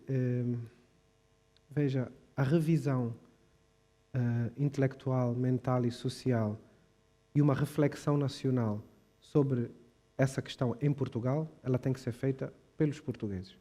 Portanto, eu considero que, se me perguntarem, posso dar uma opinião. Como dou opinião sobre os Estados Unidos, sobre Moçambique, sobre Brasil, Nigéria. Mas cabe aos portugueses decidirem quando é que levam a cabo uma reflexão generalizada com consequências, aqui quero dizer consequências positivas, que levaria a uma revisitação, por exemplo, dos manuais escolares. Quando, como estava a dizer o José Luís Cabasso, se diz determinadas coisas e só determinadas coisas, uma criança, um jovem pode interpretar mal as coisas, não é? Eu digo-lhe, não, eu conheço a casa dele, eu fui lá, fui eu que inventei o carro que levei à casa dele. E estamos todos a falar de eu ir à sua casa. Eu não digo que depois cheguei lá, partilho o muro todo, roubei-lhe as coisas, usei o meu carro para tirar de lá as coisas, só digo que, pá, que é este gajo? Não, este é o gajo que inventou um veículo para ir à casa dele. Não, quer dizer, é bom complementar a verdade com as características que ela própria implica, porque correndo o risco de um dia essas pessoas se irem informar por outras vias e dizerem, caramba, isto está errado. Isso vai acontecer. Algum dia as gerações vindouras vão começar a fazer esse trabalho. E cada país faz o seu. Nós temos que revisitar a nossa história. A minha, estou a falar de Angola. Tem muitas implicações ali, coisas que estão mal contadas. Mas são coisas que estão mal contadas nos últimos 40 anos. Vocês estão coisas mal contadas nos últimos não sei quantos anos, não é? Não é só Portugal, não é só Portugal. Há coisas que... Mas isso cabe, não é? A cada país fazer essa revisão. Se eu pergunto, obviamente, e tem razão, sim, mas e as coisas que lhe tocam? Vocês não têm direito de levantar a voz? Sim, nós promovemos esses debates, falamos sobre essas coisas em Angola, falamos sobre nós e sobre as coisas que nos tocam. Muitas das coisas que nos tocam, como sabe, têm a ver com Portugal e têm a ver com... Eu, há bocado falei logo na Conferência de Berlim, é impossível falar da Grada Quilomba e da contemporaneidade sem pensar na Conferência de Berlim. É impossível. Mas há pequenos passos interessantes, pequenas brechas que se estão a abrir. Não só, com isto que a Rita está a apontar, que é muito importante, que são, há muitos anos, já no início, antes de 2010, quando visitava algumas escolas em Portugal, como deve imaginar, depois me convidam para ir às escolas que têm muitos africanos e tal, e eu vou a qualquer escola, que tem africanos, que tem loiros, que tem noruegueses, eu vou a qualquer escola. Mas os assuntos que aparecem são diferentes. E eu dizia a esses meninos que, na minha opinião, mas eles é que sabiam, que eles deviam pensar como é que eles vão ser portugueses. Eu dizia-lhes isso, meninos, filhos de cabo-verdianos, de angolanos, etc., não estou a falar da cor da pele, são meninos que já nasceram lá e cujos pais ou vieram ou são de origem africana. Eu dizia, vocês têm que pensar a vossa condição de europeus. Não deixem que vos digam que vocês não são europeus. Vocês podem trazer, absorver, valorizar toda a vossa herança africana, mas vocês são europeus tal qual outros também são. Não há só europeus, agora não há só europeus vindos da África, há europeus vindos, por exemplo, de uma Europa do Leste mais distante, já há filhos de brasileiros, neste momento agora, não é? Essas pessoas são a nova Europa, como já havia em Paris todos os marroquinos, os filhos dos marroquinos, dos argelinos, não é? Essa Europa tem que se pensar. A Grada está a fazer isso. A Grada, nunca ouvi a Grada dizer outra coisa que não. Eu sou portuguesa. A Grada tem razão. A Grada é portuguesa. Quer isto agrade a determinados portugueses ou não. Mas há uma coisa interessante, por exemplo, um exemplo muito pequenino. Há como é que se chama? Uma coisa arquitetónica que estão a pensar fazer ali na Praça do Comércio, não é? E eles abriram um concurso para fazer o memorial. Ganhou o Quiloange Kiaenda, que é um angolano. Também tinha um projeto da Grada e também tinha projeto, que eu saiba, de pelo menos um artista português. Para mim, até podia ter ganho português ou outro qualquer, mas o facto de Portugal abrir esse concurso para todos, e por acaso ganhou um angolano, mas podia ter ganho um português. Não é quem ganhou, se já participasse. Isto é uma coisa estranhamente muito boa. Eu não contava com essa. Quando ele me contou que estava a mandar para lá o projeto, eu disse, para quê? Ali, naquele espaço, ganhou. O projeto vai ser dele. É um projeto que fala do quê? Talvez até simbolicamente seja interessante que ele tenha ganho, não é? Isto é, há algumas brechas, não é? Agora, cabe aos portugueses fazer essa reflexão, creio. Professora Rita, acho que tinhas Nós ali, não vamos sei se temos encerrar. tempo, mas tinha tem ali mais uma pergunta. Eu serei breve. Gostaria, antes de tudo, elogiar a excelente roda de conversa. Também elogiar o evento, que não só foi um evento sobre jangadas de pedra, mas acho que, de uma certa forma, encenou a jangada de pedra, né? Se começamos no primeiro dia com Pilar e Carlos Reis, né, Espanha e Portugal, terminamos entre Moçambique, Angola e São Paulo, né? Mas a minha pergunta é o seguinte, a partir da década de 90, principalmente, em muitas entrevistas o Saramago dizia que, quando votamos, nós fazemos mal à democracia, porque nós entregamos a nossa responsabilidade, né, nosso poder de participação à democracia, né? Então, no Brasil, a independência não foi sinônimo de voto, né? Mas eu acredito que nos países de vocês foi. Então, eu queria saber de vocês como que vocês fazem esse balanço. De voto? O voto eleitoral. Isso aí. O Zé Luís é que vai falar. Eu falo dos votos em Angola, você até salta. Tá? Oi? Estamos Dando um certo desconto. Estamos tirando a casca da ferida. Exato. Muito complicado. Exato. Olha, eu só vou explicar como é que, quer dizer, nós tínhamos no tempo colonial um regime que tinha um código para os indígenas e um código para os colonos. Portanto, certos assuntos eram tratados segundo uma legislação para indígenas, outros assuntos eram tratados segundo uma legislação para colonos. Depois da independência, nós tivemos um sistema político contestado e contestável, mas de qualquer maneira um sistema político, onde, para vencer esta distância racial e social profunda que vinha do colonialismo, nós instituímos o termo camarada. Ele, inclusive, tem livros sobre isso. E o termo camarada era muito para além de todas as conotações que tem na Europa, porque camarada significava o igual. Portanto, era o camarada ministro, era o camarada cozinheiro, era o camarada chofer de táxi, era o camarada da cadeia. Até o camarada gatuno. Havia camarada gatuno roubou, era camarada gatuno. Quando se ia julgar, dizia o camarada gatuno foi preso ontem, etc, etc. Bom, mas esse sistema camarada era uma coisa libertadora, porque pelo nivelamento que ela tinha criado, ou pelo menos que estava criando na sociedade. Pelo menos do ponto de vista da intenção. Da intenção e também da naturalidade com que as pessoas se lidavam uma com a outra. Sim. Não queria dizer que o trabalhador não tivesse respeito pelo patrão, ou temor pelo patrão, mas era camarada patrão, é diferente de dizer senhor doutor. Claro. É muito menos distante. Estou a falar por causa do voto, isto tem a ver com o voto. Depois instituiu-se, quer dizer, eu ainda fiz parte de uma primeira sistema de votação, que era votação pela mão no ar. Quer dizer, nós escolhíamos os delegados para as assembleias, nos locais de trabalho, etc., por votação com a mão no ar. E lembro muito bem, por exemplo, que para o delegado que ia para uma assembleia lá no norte de Moçambique, que ia para representar aquela aldeia numa assembleia, que era um homem muito interessante, inclusivamente, e muito bem falante, etc., foi reprovado pela população porque não tomava banho. Não queremos ser representados por uma pessoa que cheira mal. Portanto, Votaram que não. quer dizer, se nesta democracia vossa aqui tomassem pelo cheiro das pessoas, talvez vocês estivessem um pouco melhor.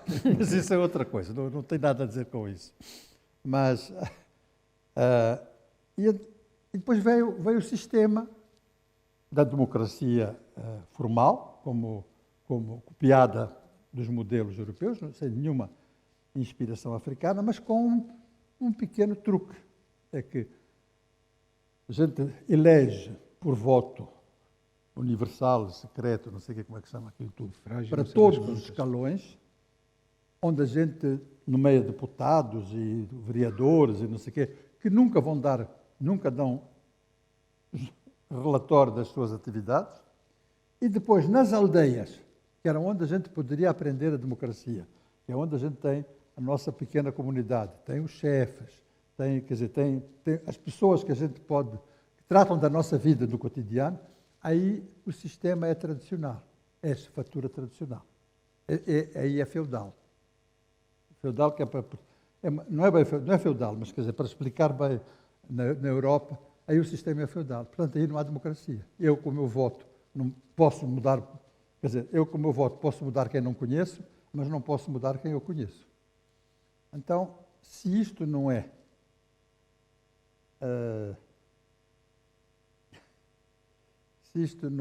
pensado para não ensinar a democracia, ele, na realidade, o que acontece é que ele não ensina a democracia. Se é involuntário, de propósito.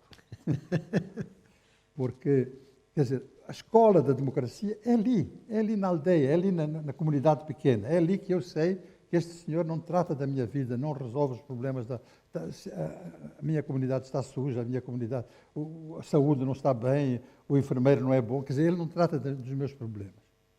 Mas esse aí eu não posso mudar pelo voto, esse aí é sistema tradicional. Mas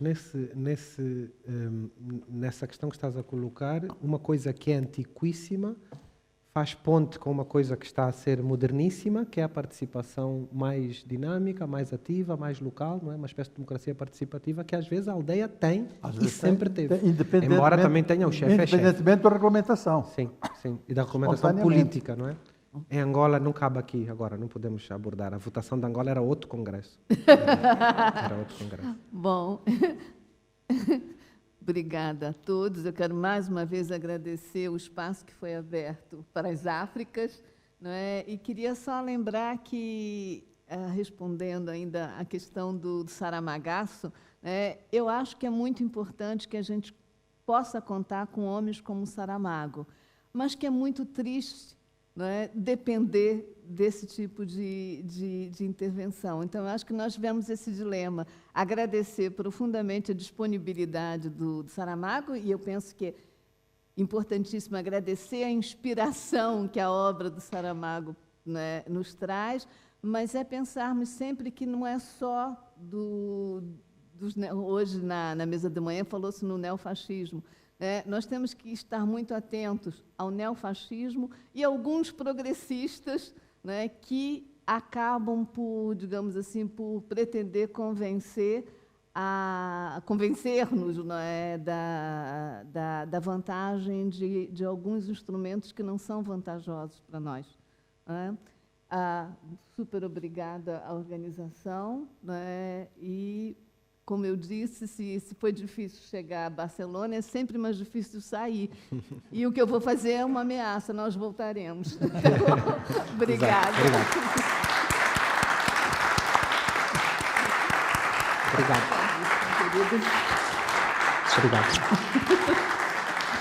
Obrigado, camarada. Obrigado.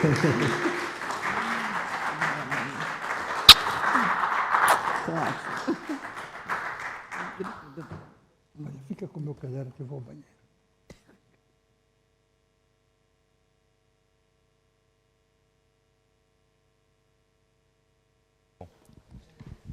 Muitíssimo obrigado, Rita Chaves, José Luís Cabasso e Ion Jack. Muitíssimo obrigado a todas e todos. e que a jangada continue no seu trajeto. A síntese do Daniel é perfeita.